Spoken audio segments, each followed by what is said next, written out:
che contraddizione c'è nel fatto che invece di comprare il greggio dagli Emirati Arabi si prende il greggio siciliano? Nessuno. Non mi pare ci sia contraddizione, perché nel frattempo bisogna tenere conto che con le energie fossili dobbiamo andare avanti.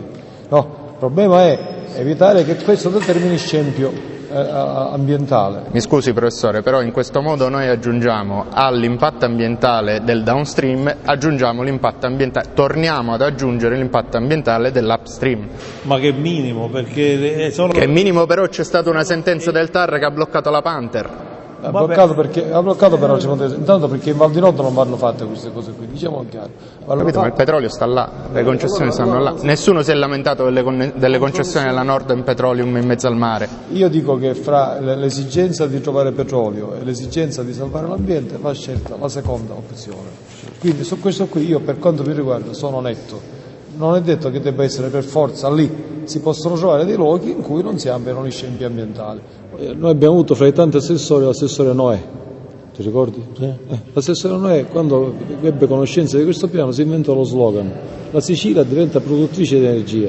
Era convinto che questa fosse una cosa bella. Non mi entusiasma per niente, non mi pare che noi dobbiamo diventare produttrici di energia, noi dobbiamo produrre l'energia che ci serve. No, non mi pare che la nostra vocazione possa esserci quella di produrre energia. Il problema è diverso. Ma già ne facciamo molta di più. Eppure facciamo, questo è vero, non è vero. Poi non è, come è vero, non è vero? Non è molto di più. Non è molto cioè, raffiniamo il 40% delle... Questo è un altro discorso, la conversione, questo è un altro discorso, non è produzione di energia. Produzione di energia è un'altra cosa. Non è una fonte, è un vettore, ma stiamo là. Quello è un altro discorso. Quello che raffiniamo il 40% ce lo sappiamo, invece che non c'è dubbio alcuno. Però quando si parla di energia elettrica normalmente si dice che noi abbiamo un grosso esubero di energia elettrica, noi abbiamo un piccolo esubero di energia elettrica. Il fatto che si raddoppi il cavidotto è giusto perché dà più flessibilità e più elasticità. Quello che non mi pare un concetto sano è quello di fare la Sicilia un produttore di energia. Non ci interessa questa cosa, francamente.